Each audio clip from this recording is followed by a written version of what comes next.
વિદ્યાર્થી મિત્રો, આજે આપણે પ્રકરણ 15 ભારતીય બંધારણ એના વિશે અભ્યાસ કરવાના છીએ. આપણો દેશ લોકશાહી દેશ છે. આપણા દેશમાં વિવિધ ધર્મ, જાતિ અને ભાષા ધરાવતા લોકો વસે છે. તો આપણો દેશ જે છે એ લોકશાહી દેશ છે અને આપણા દેશમાં જુદી જુદી પ્રકારનો ધર્મ પાળતા, જુદી જુદી જાતિના અને ભાષા બોલતા લોકો આપણા દેશમાં વસે છે. વિશ્વમાં ભૌગોલિક, સામાજિક અને સ્થાનીય વિવિધતામાં આપણો દેશ સૌથી અલગ તરી આવે છે. એટલે દુનિયાની જો વાત કરીએ તો ભૌગોલિક વિસ્તારની દ્રષ્ટિએ ભૌગોલિક જે કહેવાય ને બાબતો, એને સામાજિક બાબતો અથવા તો સ્થાનીય વિવિધતા, જે સ્થાનની વિવિધતા છે એની વિશે જો વાત કરીએ તો આપણો જે દેશ છે એ સૌથી અલગ તરી આવે એવો દેશ છે. અનેક વિવિધતા છતાં દરેકને સમાન તક મળી રહે તે માટે આપણા દેશનું બંધારણ ઘડવામાં આવ્યું છે. તો આપણા દેશનું બંધારણ શા માટે તૈયાર કરવામાં આવ્યું છે કે અનેક વિવિધતા છતાં દરેકને સમાન એક સરખી તક મળી રહે તે માટે આપણું દેશનું બંધારણ ઘડવામાં આવ્યું છે. દરેક સ્વતંત્ર રાષ્ટ્રને તેનું પોતાનું બંધારણ હોય છે. કોઈ પણ સ્વતંત્ર રાષ્ટ્ર હોય તો એને પોતાનું બંધારણ એટલે કે વહીવટ ચલાવવા માટેના નિયમો, નીતિ નિયમો, એને આપણે બંધારણ કહીશું. બંધારણ દરેક દેશનો મૂળભૂત દસ્તાવેજ છે. આ બંધારણ જે છે એ કોઈ પણ દેશ હોય એ દેશનો મૂળભૂત દસ્તાવેજ છે, જેને અનુસરીને એટલે એનું પાલન કરીને સરકાર દેશનો વહીવટ કરે છે. એટલે સરકાર દેશનું સંચાલન કરે છે. બંધારણમાં જણાવ્યા પ્રમાણે દેશનો વહીવટ થવો જોઈએ. જે બંધારણમાં જણાવ્યું છે એ મુજબ જ દેશનો વહીવટ થવો જોઈએ. આપણા દેશનું બંધારણ વિશ્વમાં સૌથી મોટું લિખિત બંધારણ છે. એટલે આપણા દેશનું જે બંધારણ છે એ દુનિયાના કોઈ પણ દેશ કરતાં સૌથી મોટું લિખિત એટલે કે લખાણવાળું લિખિત એ બંધારણ છે. વિસ્તાર અને ભૌગોલિક રીતે ભિન્નતા તથા પડકારો વચ્ચે દેશના સુચારુ સંચાલન માટે બંધારણની રચના કરવામાં આવી છે. અહીં તમને આ જે ચિત્ર દેખાય છે બંધારણનું મુખ પૃષ્ઠ છે. Construction of India. હવે આપણે વિદ્યાર્થી મિત્રો બંધારણનો અર્થ સમજીએ. કોઈ પણ દેશનું શાસન ચલાવવા માટે ઘડવામાં આવેલા નિયમોના વ્યવસ્થિત સંગ્રહને દેશનું બંધારણ કહેવામાં આવે છે. ફરી એક વખત જોઈ લઈએ આપણે. કોઈ પણ દેશનું શાસન ચલાવવા માટે ઘડવામાં આવેલા નિયમોના વ્યવસ્થિત સંગ્રહને દેશનું બંધારણ કહેવામાં આવે છે. હવે આપણું દેશનું જે બંધારણ તૈયાર થયું એમાં ઘણા બધા લોકોએ પોતાનું માર્ગદર્શન અને પોતાનો ફાળો આપ્યો હતો. તો એ બધા આપણા બંધારણના ઘડવૈયા કહેવાય. તો આપણે બંધારણના ઘડવૈયા વિશે સમજીએ. આપણો દેશ આઝાદ થયા પછી દેશનું સંચાલન કરવા માટે ચોક્કસ માર્ગદર્શિકાની જરૂર હતી. જ્યારે આપણો દેશ આઝાદ થયો તો આપણું દેશનું સંચાલન કરવા માટે ચોક્કસ માર્ગદર્શક, બરાબર છે, એવી માર્ગદર્શનની જરૂર હતી. આ માટે બંધારણની રચના કરવાનું જરૂરી જણાયું. એટલે બંધારણની એક રચના કરી. બંધારણ ઘડવા માટે રચવામાં આવેલી સભાને બંધારણ સભા કહેવામાં આવે છે. એટલે બંધારણ તૈયાર કરવા માટે જે સભાની રચના કરવામાં આવી તેને આપણે બંધારણ સભા કહીશું. આ યાદ રાખજો, બંધારણ સભામાં કુલ 389 સભ્યો હતા. એટલે જે આપણી બંધારણ સભા હતી એમાં 389 સભ્યો હતા. બંધારણ ઘડતરની પ્રક્રિયા માટે વિવિધ વિષયોને સાંકળતી 23 સમિતિઓની રચના કરવામાં આવી હતી. એટલે બંધારણ ઘડતરની પ્રક્રિયા માટે જુદા જુદા વિષયોને આવરી લેતી 23 સમિતિઓની રચના કરવામાં આવી હતી. આ સમિતિમાં શું હતું કે જુદી જુદી કોમ, ધર્મ, લિંગ, ભિન્ન ભિન્ન ભૌગોલિક પ્રદેશોની વ્યક્તિઓ, રાજકીય પક્ષોના પ્રતિનિધિઓ તેમજ વિવિધ ક્ષેત્રની તજજ્ઞ એટલે કે નિષ્ણાત વ્યક્તિઓનો સમાવેશ કરવામાં આવ્યો હતો. સભ્યોમાં આપણે હવે જોઈએ સભ્યોમાં તો doctor Rajendra Prasad, Jawaharlal Nehru, doctor Bhimrao Ambedkar, Sardar Vallabhbhai Patel, Sardar Baldev Singh, Frank Anthony, HP. Mody, AKS. Ayyar, Maulana Abul Kalam Azad, Shyama Prasad Mukherjee, Kanaiyalal Munshi, કે.ટી. Shah તથા મહિલા પ્રતિનિધિઓમાં સરોજિની નાયડુ, વિજયાલક્ષ્મી પંડિત વગેરેનો સમાવેશ કરવામાં આવ્યો હતો. એટલે મહિલા પ્રતિનિધિ જે છે ને સરોજિની નાયડુ અને વિજયાલક્ષ્મી પંડિત હતા. બંધારણ સભાના અધ્યક્ષ તરીકે ડૉક્ટર રાજેન્દ્ર પ્રસાદ હતા. એટલે બંધારણ સભાના અધ્યક્ષ કોણ હતા? ડૉક્ટર રાજેન્દ્ર પ્રસાદ. જ્યારે બંધારણની ખરડા એટલે કે મુસદ્દા, કાચો કાયદો હોય એને ખરડો કહેવાય, એ સમિતિના અધ્યક્ષ તરીકે ડૉક્ટર ભીમરાવ આંબેડકર હતા. એટલે યાદ રાખજો વિદ્યાર્થી મિત્રો, બંધારણ સભાના અધ્યક્ષ કે તો ડૉક્ટર રાજેન્દ્ર પ્રસાદ અને બંધારણની ખરડા સમિતિના અધ્યક્ષ કે તો ડૉક્ટર ભીમરાવ આંબેડકર.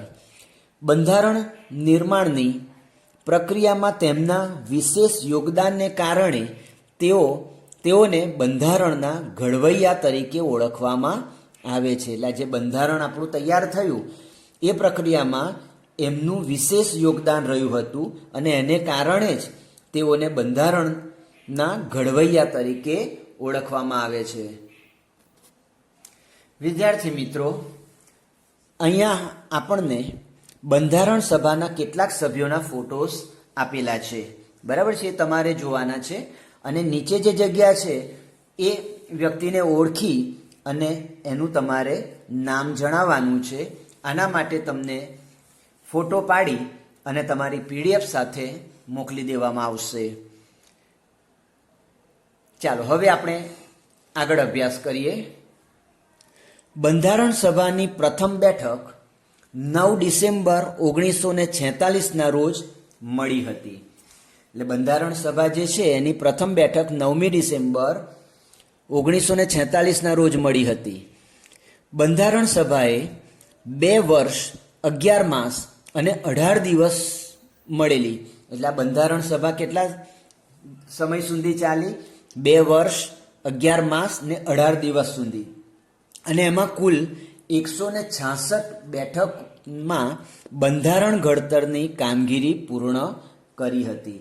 અને આ બંધારણના ઘડતરની કામગીરીમાં કુલ 166 વખત એ લોકો એકઠા થઈ એટલે કે બેઠક કરી હતી. આ પ્રક્રિયામાં તેઓએ દુનિયાના જુદા જુદા દેશોના બંધારણની મહત્વની બાબતોનો અભ્યાસ કરીને બંધારણને આખરી સ્વરૂપ આપ્યું હતું.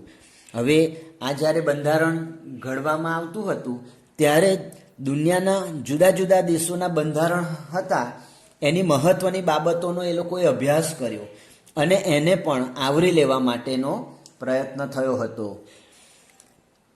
ભારતની આઝાદી બાદ 26 નવેમ્બર 1949ના રોજ તૈયાર થયેલા બંધારણને બંધારણ સભાએ સ્વીકાર્યું. તો વિદ્યાર્થી મિત્રો, આપણું બંધારણ ક્યારે તૈયાર થયું? 26 નવેમ્બર 1949ના રોજ આપણું બંધારણ તૈયાર થયું. એટલે બંધારણ સભાએ એને સંમતિ આપી, સ્વીકાર્યું. ત્યારબાદ તેને 26 જાન્યુઆરી 1950ના રોજ અમલમાં મૂકવામાં આવ્યું. અને આપણા બંધારણનો અમલ ક્યારથી થયો? 26મી જાન્યુઆરી 1950ના દિવસથી. અહીં તમને આ ચિત્ર આપેલું છે એ બંધારણ રચનાની બેઠક છે. જ્યારે બંધારણ ઘડવામાં આવતું હતું ત્યારે જે ચર્ચા વિચારણા થતી તો આવી એ લોકો બેઠકમાં એ પોતે ચર્ચા વિચારણા કરતા હતા. દર વર્ષે 26 નવેમ્બરે બંધારણ દિવસની ઉજવણી કરવામાં આવે છે. એટલે બંધારણ દિવસની ઉજવણી ક્યારે કરવામાં આવે છે? 26 નવેમ્બર. બંધારણ દિવસની પૂર્વ સંધ્યાએ એટલે આગળના દિવસની સાંજે દિલ્હીમાં સંસદ ભવન અને રાષ્ટ્રપતિ ભવનને રંગબેરંગી રોશનીથી શણગારવામાં આવે છે. એટલે બંધારણના દિવસની પૂર્વ સંધ્યાએ દિલ્હીમાં સંસદ ભવન અને રાષ્ટ્રપતિ ભવન છે એને જુદા જુદા રંગની રોશનીથી એ આ બંને જે ગૃહો છે એને શણગારવામાં આવે છે. બંધારણમાં મહત્વનું યોગદાન આપનાર ડૉક્ટર ભીમરાવ આંબેડકરને આ દિવસે ખાસ યાદ કરવામાં આવે છે. અને બંધારણમાં જે મહત્વનું યોગદાન આપ્યું હતું એવા ડૉક્ટર ભીમરાવ આંબેડકરને આ દિવસે વિશેષ કરીને યાદ કરવામાં આવે છે. હવે આપણે બંધારણની વિશેષતા જોઈએ. આપણું બંધારણ અનેક રીતે વિશેષ અને ખાસ કહી શકાય તેવું છે. આપણા દેશનું બંધારણ વિશ્વમાં સૌથી મોટું લેખિત બંધારણ છે. તો સૌથી પહેલી વિશેષતા એ જ છે કે વિશ્વમાં સૌથી મોટામાં મોટું એ પણ લેખિત સ્વરૂપનું આ બંધારણ છે. એટલે પહેલી જ વિશેષતા એ થઈ. બંધારણની શરૂઆત આમુખથી થાય છે. આ પ્રશ્ન ઘણી વખત પૂછાય છે કે બંધારણની શરૂઆત ક્યાંથી થાય છે? તો આમુખથી થાય છે. અને આમુખ એટલે શું? પ્રસ્તાવના. જેમ આપણે કોઈ પણ પુસ્તક હોય એમાં શરૂઆતમાં પ્રસ્તાવના આપી હોય તો આમુખ એટલે પ્રસ્તાવના. એમાં શાસનના પાયારૂપ સિદ્ધાંતો અને ધ્યેયોનો ઉલ્લેખ કરવામાં આવ્યો છે. એટલે જે આપણા પાયાના સિદ્ધાંતો છે પાયારૂપ અને જે ધ્યેય છે એનો આમાં ઉલ્લેખ કરવામાં આવ્યો છે. આ બંધારણની કેટલીક વિશેષતાઓ વિશે આપણે જાણીશું. હવે આપણા બંધારણની વિશેષતા કઈ કઈ છે એના વિશે આપણે સમજીએ. તો પહેલું છે લોકશાહી. ભારતે લોકશાહી શાસન પદ્ધતિ અપનાવી છે. ભારતે કઈ શાસન પદ્ધતિ અપનાવી છે? લોકશાહી. લોકશાહીની બહુ જ પ્રચલિત અને સરળ ભાષામાં અપાયેલી વ્યાખ્યા મુજબ લોકોનું, લોકો દ્વારા અને લોકો માટે ચાલતું શાસન. લોકશાહી એટલે શું? લોકોનું, લોકો દ્વારા અને લોકો માટે ચાલતું શાસન એટલે લોકશાહી. પ્રજાની સત્તા કે ચલણવાળું, પ્રજાના વહીવટવાળું શાસન. ભારતમાં સામાન્ય રીતે દર 5 વર્ષે ચૂંટણીઓ યોજાય છે. ભારતમાં સામાન્ય રીતે કેટલા સમય પછી ચૂંટણી યોજવામાં આવે છે? દર 5 વર્ષ પછી આ ચૂંટણી યોજવામાં આવે છે. જેમાં લોકો પોતાના પ્રતિનિધિઓ પસંદ કરે છે. આપણે વોટ આપીએ છીએ ને, એટલે વોટ આપી અને લોકો જે છે એ પોતાના પસંદગીના જે પ્રતિનિધિ છે એને ચૂંટે છે, પસંદ કરે છે. ચૂંટાયેલા સભ્યો 5 વર્ષ લોકોનું પ્રતિનિધિત્વ કરે છે. એટલે લોકો વતી એ સંચાલન કરે છે, દેશનો વહીવટ કરે છે. દેશનો નાગરિક જાતિ, જ્ઞાતિ કે ધર્મના ભેદભાવ વગર ચૂંટણીમાં ઉમેદવારી કરી શકે છે. અને ચૂંટણીમાં જે વ્યક્તિને ઊભા રહેવું છે, ચૂંટણીમાં પોતે ભાગ લેવો છે, તો એ દેશનો કોઈ પણ નાગરિક લઈ શકે છે. પછી એમાં જાતિ, જ્ઞાતિ કે ધર્મનો ભેદભાવ આવતો નથી. સ્વતંત્રતા એ લોકશાહીનું મહત્વનું પાસું છે. સ્વતંત્રતા શું છે? લોકશાહીનું મહત્વનું પાસું છે. ચાલો પછી બીજું એમની વિશેષતા છે બિન સાંપ્રદાયિકતા. ભારત બિન સાંપ્રદાયિક દેશ છે. હવે બિન સાંપ્રદાયિક એટલે શું? એટલે કે બિન સાંપ્રદાયિક એટલે દેશનું શાસન કોઈ સંપ્રદાયની કે ધર્મની માન્યતાને આધારે ન ચાલે. કે હિન્દુ ધર્મની માન્યતાને આધારે, મુસ્લિમ ધર્મના માન્યતાને આધારે, એવું કોઈ ધર્મની માન્યતાને આધારે ન ચાલે. સંપ્રદાયને આધારે એક કે બીજા નાગરિકો વચ્ચે ભેદભાવ કે પક્ષપાત રાખતું ન હોય.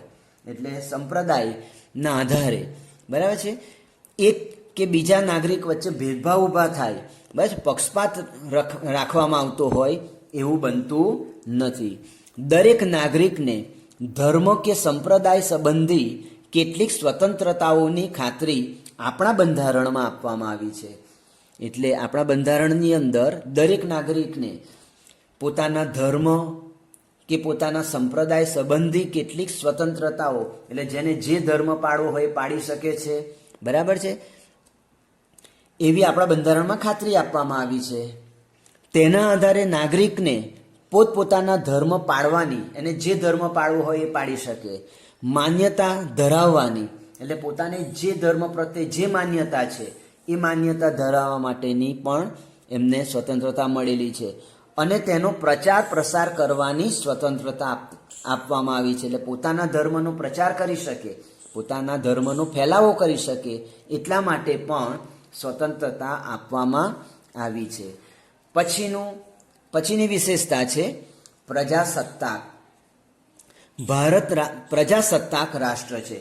ભારત પ્રજાસત્તાક રાષ્ટ્ર છે. પ્રજાસત્તાક એટલે જેમાં લોકોના હાથમાં સત્તા હોય તેવું રાષ્ટ્ર. બરાબર છે. પ્રજાસત્તાક કોને કહેવાય? તો કે જેમાં લોકોના હાથમાં સત્તા હોય તેવું રાષ્ટ્ર, જેમાં પ્રત્યક્ષ કે પરોક્ષ રીતે લોકો દ્વારા ચૂંટાયેલા પ્રતિનિધિઓ વહીવટ સંભાળતા હોય છે. એટલે જે લોકોએ અગાઉ આપણે જોયું એ પ્રમાણે એ પોતે ચૂંટણીમાં પોતે મત આપી અને પ્રત્યક્ષ કે પરોક્ષ રીતે જે લોકો ચૂંટાયેલા છે એ પ્રતિનિધિઓ વહીવટ સંભાળતા હોય છે.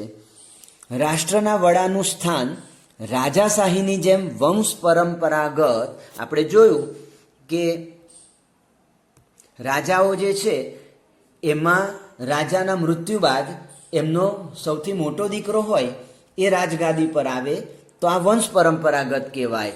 તો વંશ પરંપરાગત હોતું નથી, પણ તેઓ પરોક્ષ મતદાનથી ચૂંટાય છે. એટલે લોકો દ્વારા મત મેળવી અને પછી સૌથી વધારે મત મેળવી અને એ પોતે મતદાનથી ચૂંટાય છે.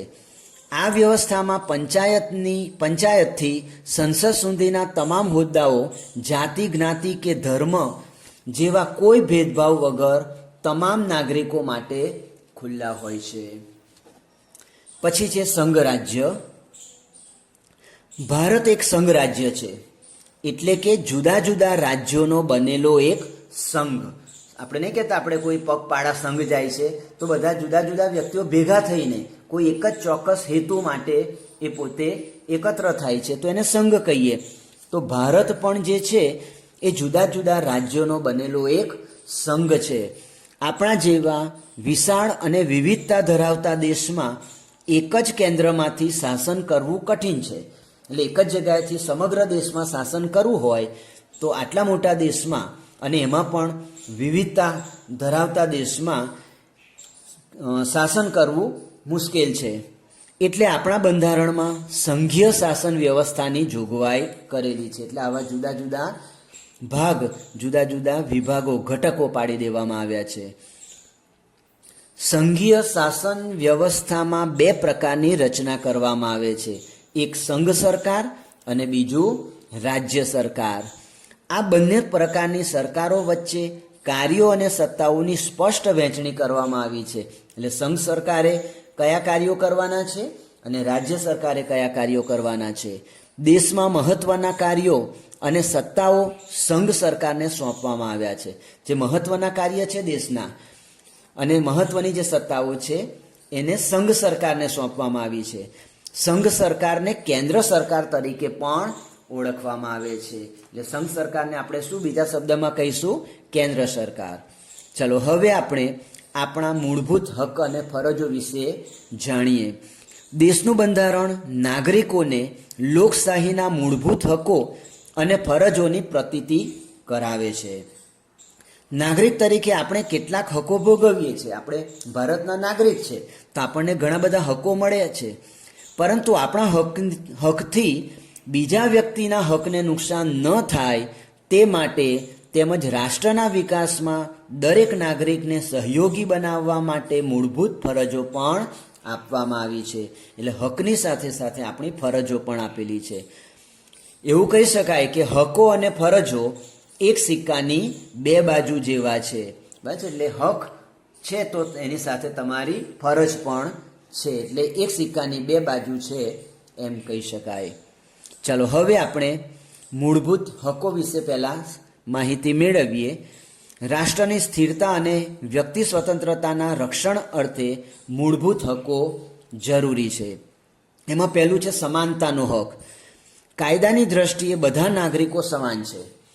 ધર્મ, જાતિ, લિંગ અને રંગને આધારે કોઈ સાથે પક્ષપાત અને ભેદભાવ કરવામાં ન આવે, તેમજ બધા નાગરિકોને યોગ્યતા પ્રમાણે સમાન તક મળે એવા દરેકને હક પ્રાપ્ત થયેલો છે. બીજો છે સ્વતંત્રતાનો હક. દેશના દરેક નાગરિકને પોતાના વિચારો અભિવ્યક્ત એટલે વ્યક્ત કરવાની સ્વતંત્રતા આપવામાં આવી છે. પોતાને જે વિચાર છે એ પોતાનો વિચાર રજૂ કરવાની સ્વતંત્રતા આપવામાં આવી છે. દરેક નાગરિકને સમગ્ર દેશમાં હરવા ફરવા, વસવાટ કરવાની તેમજ વ્યવસાય કરવાની સ્વતંત્રતા આપવામાં આવી છે. એટલે કોઈ પણ નાગરિક દેશમાં ગમે ત્યાં હરીફરી શકે છે, ગમે ત્યાં રહી શકે છે, વસવાટ કરી શકે છે અને વ્યવસાય કરી શકે છે. બરાબર છે, આ બધી જ સ્વતંત્રતા આપવામાં આવી છે. પછી છે શોષણ સામે વિરોધનો હક. કોઈ પણ વ્યક્તિનું બીજા વ્યક્તિ દ્વારા કોઈ પણ પ્રકારે શોષણ ન થાય એવા શોષણવિહીન સમાજની સ્થાપનાનો મુખ્ય ઉદ્દેશ બંધારણનો છે. આપણા બંધારણનો મુખ્ય ઉદ્દેશ શું છે? કોઈ વ્યક્તિ દ્વારા અન્ય વ્યક્તિનું શોષણ ન થાય, એટલે શોષણ વિહીન, શોષણ વગરનો સમાજ સ્થાપવો એનો મુખ્ય ઉદ્દેશ છે આપણા બંધારણનો. 14 વર્ષથી નીચેની ઉંમરના બાળકોને બાળમજૂરી કરાવી એ તેનું શોષણ જ કહેવાય, તેથી તે ગુનો બને છે. એટલે 14 વર્ષ કરતાં નાના બાળકને તમે કોઈ પણ જાતના કાર્યમાં જોડી શકો નહીં, એ બાળમજૂરી કહેવાય અને એ ગુનો બને છે. પોતાનું શોષણ થતું અટકાવવા, તેનો વિરોધ કરવા આ હક આપવામાં આવ્યો છે. એટલે પોતાનું શોષણ અટકાવવા માટે અને આ શોષણનો વિરોધ કરવા માટેનો આ હક આપવામાં આવ્યો છે. પછી છે ધાર્મિક સ્વતંત્રતાનો હક. દેશના દરેક નાગરિકને નૈતિકતા અને સ્વાસ્થ્યની વિરુદ્ધ ન હોય એવા કોઈ પણ ધર્મ પાળવાની તથા તેનો પ્રચાર કે પ્રસાર કરવાની સ્વતંત્રતા આપવામાં આવી છે. એટલે કોઈ પણ દેશના કોઈ પણ નાગરિકને એની નૈતિકતા અને સ્વાસ્થ્યની વિરુદ્ધ ન હોય એવો કોઈ પણ ધર્મ, એટલે આપણે કોઈ ધર્મ અનૈતિકતા શીખવાડતો હોય તો એના માટે આપણા બંધારણમાં સ્વતંત્રતા આપવામાં આવી નથી. પણ નૈતિકતા અને સ્વાસ્થ્યની વિરુદ્ધ ન હોય એવો કોઈ પણ ધર્મ પાળવાની તથા તેનો પ્રચાર કે પ્રસાર કરવાની સ્વતંત્રતા આપવામાં આવી છે. પછી છે સાંસ્કૃતિક અને શૈક્ષણિક હક. કોઈ પણ નાગરિકને પોતાની ભાષા, બોલી, પ્રણાલિકાઓ, આદર્શો, મૂલ્યો વગેરે ધરાવવાની, જાળવી રાખવાની અને વિકાસ કરવાની સ્વતંત્રતા આપવામાં આવી છે. અને છેલ્લે છે બંધારણીય ઇલાજોનો હક. ગમે એટલા કાયદા ઘડવામાં આવે, મૂળભૂત હકોની જોગવાઈ કરવામાં આવે, પરંતુ જો તેનો અમલ યોગ્ય રીતે ન થાય તો આવી સ્વતંત્રતાનો કોઈ અર્થ રહેતો નથી. એટલે ગમે તેટલા કાયદા હોય, ગમે તેટલા તમને હક મળેલા હોય, બરાબર છે, પણ એનો યોગ્ય રીતે જો અમલ ન થાય તો પછી આવી સ્વતંત્રતાનો કોઈ અર્થ રહી જતો નથી. તેથી આ હકોના અમલ માટે જોગવાઈ કરવામાં આવી છે. જો નાગરિકોને મૂળભૂત અધિકારોથી વંચિત રાખવામાં આવે, અને જે મૂળભૂત અધિકારો મળ્યા છે એનાથી વંચિત અળગા રાખવામાં આવે તો ન્યાયાલયનો આશરો લઈ શકે છે. એટલે અદાલત કે કોર્ટનો તમે આશરો, મતલબ ત્યાં જઈને તમે ન્યાય માગી શકો છો. આથી જ ડૉક્ટર બાબા સાહેબ આંબેડકરે આ હકને બંધારણના આત્મા સમાન કહ્યો છે. એટલે આપણા બંધારણીય ઇલાજનો જે હક છે, ઇલાજોનો હક, એને બાબા સાહેબ આંબેડકરે શું કીધું છે? બંધારણનો આત્મા છે એવું કહ્યું હતું. આ પ્રમાણે આપવામાં આવેલા મૂળભૂત હકો વિશિષ્ટ સંજોગોમાં મર્યાદિત સમય માટે સ્થગિત કરી શકાય. કોઈ પણ વ્યક્તિ પોતાના હકોનો ઉપયોગ કોઈ વ્યક્તિ, સમૂહ કે રાષ્ટ્રના હિતને નુકસાન કરે એ રીતે ભોગવી શકતી નથી. હવે વિદ્યાર્થી મિત્રો, અગાઉ આપણે મૂળભૂત હકો વિશે જે માહિતી મેળવી, ત્યાર પછી આપણે મૂળભૂત ફરજો વિશે માહિતી મેળવવાની છે. આપણે જોયું ને કે હક અને ફરજ એટલે કે હકો અને ફરજો એક સિક્કાની બે બાજુઓ જેવા છે. તો હવે આપણે મૂળભૂત ફરજો વિશે માહિતી મેળવીએ.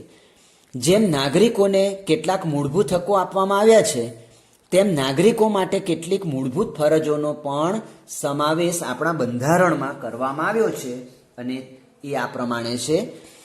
પહેલું છે બંધારણને વફાદાર રહેવાની અને તેના આદર્શો તથા સંસ્થાઓનો, રાષ્ટ્રધ્વજનો અને રાષ્ટ્રગીતનો આદર કરવાની. એટલે બંધારણને વફાદાર રહેવાનું, તેના આદર્શો છે એને વફાદાર રહેવાનું, તથા જે દેશની સંસ્થાઓ છે, રાષ્ટ્રધ્વજ છે, રાષ્ટ્રગીત છે, એનો આદર કરવો. બીજું છે આઝાદી માટેની આપણી રાષ્ટ્રીય લડતને પ્રેરણા આપનારા ઉમદા આદર્શોને હૃદયમાં પ્રતિષ્ઠિત કરવાની અને અનુસરવાની. એટલે આઝાદી માટે આપણી જે રાષ્ટ્રીય લડત છે એ લડતને જે પ્રેરણા આપતા હોય એવા ઉમદા, બરાબર છે, એવા ઉમદા ઉત્કૃષ્ટ આદર્શોને હૃદયમાં એને સ્થાન આપવાનું છે. હૃદયમાં એનો શું કહેવામાં આવે છે? પ્રતિષ્ઠિત કરવાનું છે. એટલે હૃદયમાં એને અંકિત કરવાનું છે અને એને એ મુજબ પછી અનુસરવાનું છે. પછી જે ભારતના સાર્વભૌમત્વ, એકતા અને અખંડિતતાનું સમર્થન કરવાની અને તેનું રક્ષણ કરવાની આપણી ફરજ છે. બસ, એટલે આપણા ભારતનું જે સાર્વભૌમત્વ છે, આપણા દેશની જે એકતા છે અને અખંડિતતા, એનું સમર્થન કરવાની અને એને જાળવણી કરવાનું, એની રક્ષણ કરવાની આપણી ફરજ છે. દેશનું રક્ષણ કરવાની અને રાષ્ટ્રીય સેવા બજાવવાની હાકલ થતાં તેમ કરવાની એ પણ આપણી ફરજ છે. એટલે કે આપણું દેશનું રક્ષણ કરવું જોઈએ અને રાષ્ટ્રીય સેવા બજાવવાની જ્યારે પણ જરૂરિયાત ઊભી થાય, જ્યારે હાકલ કરવામાં આવે તો એ સેવામાં આપણે જોડાવાનું છે. પછી છે ધાર્મિક, ભાષાકીય, પ્રાદેશિક અથવા સાંપ્રદાયિક ભેદોથી પર રહીને, અળગા રહીને ભારતના તમામ લોકોમાં સુમેળ અને સમાન બંધુત્વની ભાવનાની વૃદ્ધિ કરવાની. એટલે કે આપણા દેશમાં જે જુદી જુદી ભાષાઓ છે, જુદા જુદા ધર્મ છે, પ્રાદેશિકતા છે અથવા તો સાંપ્રદાયિકતા જે છે, એના ભેદોથી પર રહેવાનું છે, એનાથી દૂર રહેવાનું છે બધા ભેદોથી. અને ભારતના તમામ લોકોમાં સુમેળ, મનમેળ સ્થપાય અને સમાન બંધુત્વ, બરાબર છે, બંધુત્વ એટલે ભાઈચારો, એની ભાવનાની વૃદ્ધિ કરવાની છે. સ્ત્રીઓના ગૌરવને અપમાનિત કરે તેવા વ્યવહારો ત્યજી દેવાના. એટલે સ્ત્રીનું જે ગૌરવ છે કે પહેલાના સમયમાં સ્ત્રીને બહુ માનથી જોવામાં નહોતી આવતી, ઘણા બધા અન્યાયો એની સાથે થતા હતા. તો સ્ત્રીઓને ગૌરવ, જે સ્ત્રીઓનું જે ગૌરવ છે એને અપમાનિત કરે એવો કોઈ વ્યવહાર કરવાનો નથી. એ વ્યવહારો આપણે હવે છોડી દેવાના છે. આપણી સમન્વિત સંસ્કૃતિના સમૃદ્ધ વારસાનું મૂલ્ય સમજી તે જાળવી રાખવાની. કે આપણી જે સંસ્કૃતિ છે એ બે નમૂન સંસ્કૃતિ છે, તો એ સંસ્કૃતિનો જે આપણો સમૃદ્ધ વારસો છે એનું આપણે મૂલ્ય સમજવાનું છે અને એના મૂલ્યને આપણે જાળવણી કરવાની છે. પછી જંગલો, તળાવો, નદીઓ અને વન્ય પશુ પક્ષીઓ સહિત કુદરતી પર્યાવરણનું જતન કરવાની તથા તેની સુધારણા કરવાની અને જીવો પ્રત્યે અનુકંપા રાખવાની આપણી ફરજ છે. એટલે કે જે જંગલો, તળાવ, નદીઓ, વન્ય પશુ પક્ષીઓ જે છે અને બીજા જે બધા કુદરતી પર્યાવરણ છે એનું જતન, એનું જાળવણી કરવાની છે, એને પ્રદૂષિત થતું અટકાવવાનું છે તથા તેની જે સુધારણા આપણાથી શક્ય હોય તેટલી એમાં આપણે સુધારણા માટે આપણું યોગદાન આપવું જોઈએ. અને જીવો પ્રત્યે દયા, અનુકંપા રાખવાની, એટલે કે દયા, પ્રેમ ભાવ રાખવાની આપણી ફરજ છે.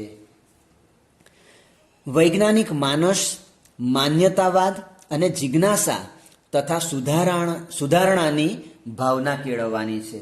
આપણે વૈજ્ઞાનિક માનસ એટલે આપણે વૈજ્ઞાનિક દ્રષ્ટિકોણથી વિચારવાનું છે. માનવતાવાદ, આપણે માનવી છે તો આપણે માનવ તરીકે રહીએ તો એ માનવતાવાદ કહેવાય. અને જિજ્ઞાસા તથા સુધારણાની જે ભાવના છે એ આપણે કેળવવાની ફરજ છે. પછી જાહેર મિલકતનું રક્ષણ કરવાની, કે જે દેશની માલિકીની છે, જે સર્વની માલિકીની છે, એ બધી જાહેર મિલકતો કહેવાય. એ જાહેર મિલકતોનું રક્ષણ કરવાની અને હિંસાનો ત્યાગ કરવાની. અને જે આપણે હિંસા કરતા હતા ભૂતકાળમાં, બરાબર છે, તો એ હિંસાનો ત્યાગ કરવાની આપણી મૂળભૂત ફરજ છે.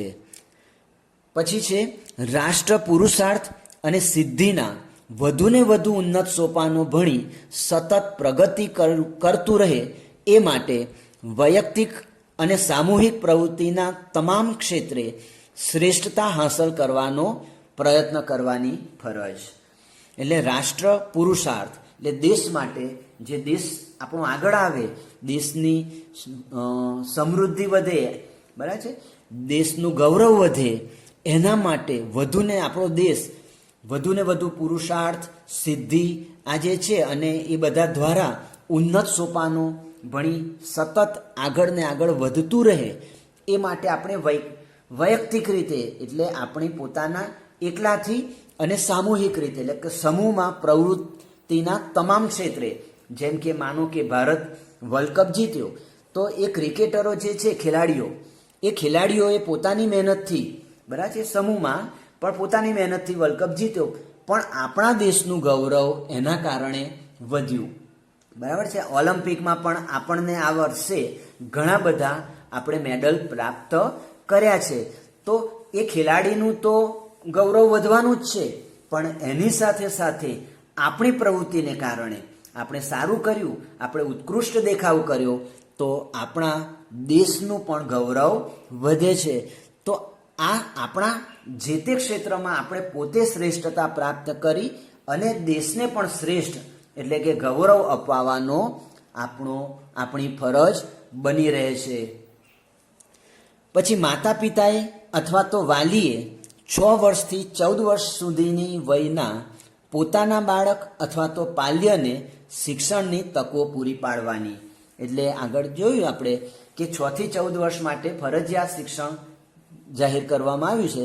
તો આપણા જે માતા પિતા છે અથવા તો આપણા વાલી છે કે જે આપણી દેખભાળ રાખે છે, એમણે 6 થી 14 વર્ષ સુધીના બાળકને અથવા તો પોતાના પાલ્યને શિક્ષણની તક પૂરી પાડવાની છે. મતલબ શિક્ષણ એમને અપાવવાનું છે.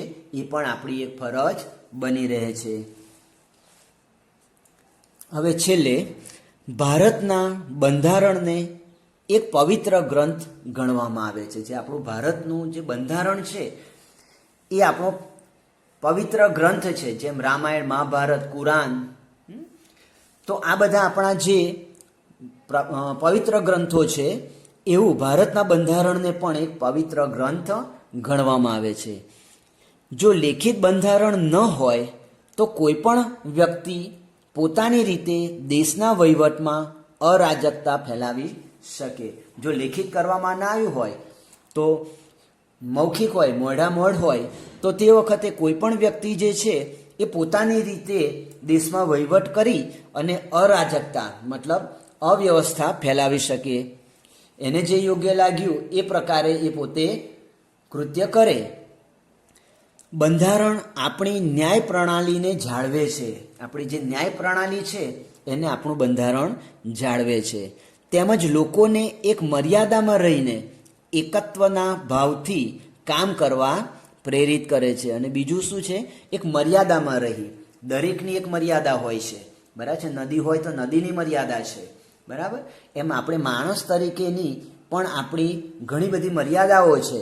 તો એ મર્યાદામાં રહી અને એકત્વના ભાવથી, એટલે અમે બધા એક છીએ, બરાબર છે. એટલે એકતાનો ભાવ, બીજા શબ્દમાં કહીએ તો એકતાના ભાવથી કામ કરવા પ્રેરિત કરે છે આપણું બંધારણ, બરાબર છે.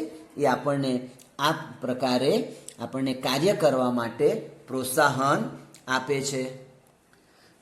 તો વિદ્યાર્થી મિત્રો, આજે આપણે ભારતના બંધારણ વિશે માહિતી મેળવી.